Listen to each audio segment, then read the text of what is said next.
Hi everyone! For my Analyzing Creativity project, I'll be talking about Kadambini Ganguly, who was India's first female doctor. Just a disclaimer for my presentation. There are very slim to none pictures of Kadambini Ganguly on the internet and stuff, so you just have to bear with me. I did throw in some clip art though, because she was born in the mid-1800s in a developing country, so many people did not have a camera. So to begin with, why she inspires me, why I picked her. She's an inspiration to me and many other women of Indian descent. She went through many life-changing and hard points in her life, and her strength, creativity, and courage ultimately inspired many. She became the first female practitioner of Western medicine, not just in India, but in the whole of South Asia. She was also like a backbone of representation to Indian women. She's one of the sole reasons why more women were allowed to pursue education where Ganguly is from, which eventually led to more opportunities for women around the world. A little bit of her background. She's one of the first female graduates in the entire British Empire. Britain had rule over India for a very long time. She practiced with a degree in Western medicine. She was born in Jandi, modern-day Bangladesh, in India on July 18th in 1861, where she received an English education.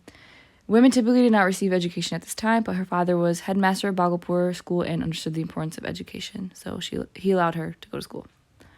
Life before becoming a doctor, she became the first woman to pass the rigorous academic and entrance test that was adopted by Calcutta University, which is one of the very few colleges that were open at the time in 1879.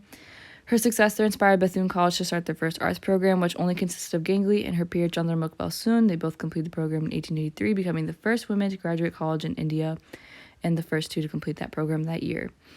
She married Dwarkanath Ganguly, who was her teacher and mentor in college. She was a passionate leader of women's rights in India and encouraged Kadambini to pursue her medical degree. She then applied to Calcutta Medical College, where they initially refused to accept her, but the couple fought very, very hard, and she was eventually admitted as the school's first female medical student in 1884. Pursuing her career, during her time at CMC, a professor was just so against having a female in his class that he failed her in a paper, which led to her losing her Bachelor of Medicine in 1888, so she only received her certificate of first LMS examination, which is the License of Medicine and Surgery.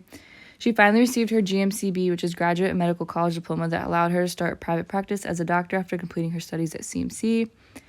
I will get into that a little bit later. She got referred to Lady Dufferin Women's Hospital by Annie Besant, and she was praised heavily by Florence Nightingale because word did get around about her, and whether it was good talk or bad talk, her name did get widely spread, so hence Annie Besant and Florence Nightingale talking about her.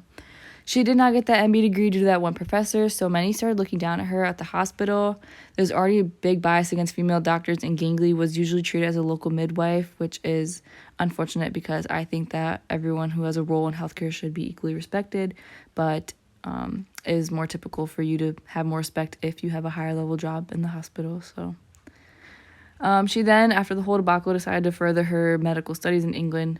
In 1893, she left her children in the care of her older sister, and with the support of her loving husband and support from her cousin, and of course her family, she decided to go for the triple diploma courses in medical sciences at the Scottish College in Edinburgh.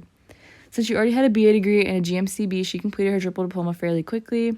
She was the only female among the 14 successful candidates that year, and definitely the first Indian woman to achieve such a rare feat. Moreover, she also specialized in pediatrics and gynecology.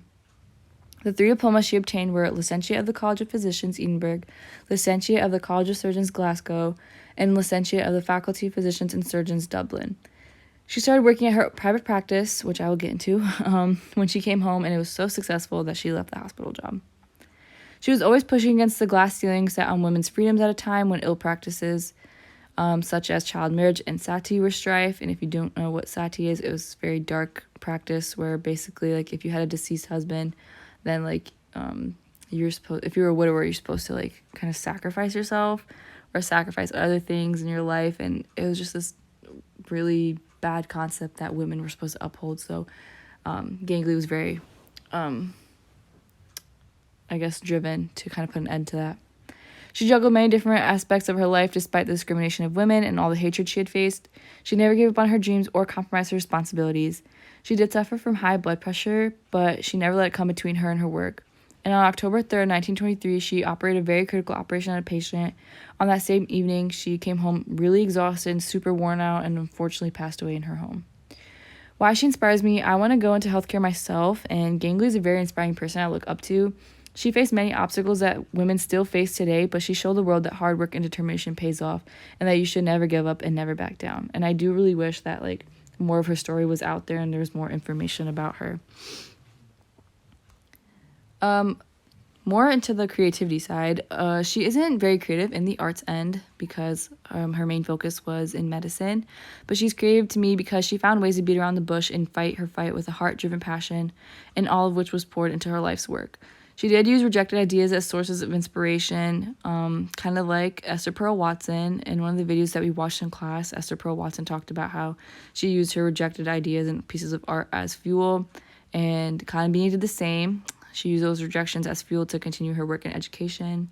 One of the rituals that she has is when she goes to operate, she thinks about all the obstacles that she's faced and her husband's loving support and her kids as a way to get in her zen, kind of like to remind her why she's doing what she's doing and like what got her to that point in her life. And yeah, she also has characteristics of a creative person. She's very open-minded, open to risks. She's very flexible and perseverant. And all those traits kind of led to her opening her own private practice. So her path, I wanted to talk about the creative process because I just feel like that kind of fit into her story. So the creative process is the evolution of an idea into its final form through a progression of thoughts and actions. So for her stages, for her preparation stage, she prepared to become a senior level doctor, like I was saying, by furthering her career and her studies in education when she went to England and got her triple diploma. The incubation period, she took a step back from the idea of the practice while she was really basking in her job position to assure that she could really open her own private practice and kind of reassure herself. Illumination, she comes to the realization that she has a talent, drive, passion, resources to do this. Verification, she finally polishes up her idea, lays out everything she wants within her practice, and opens it, and it thrives immediately. And like I said earlier, she left her hospital job. So her influence, apart from being a doctor, Ganguly was a powerhouse of symbolizing the voices of women. Indian National Congress, founded in 1885, did not allow women to participate, but in 1889, Ganguly and 5 other women were allowed, and Ganguly even moved a vote of thanks. In 1890, she was the first woman to ever give a lecture in English at the Congress.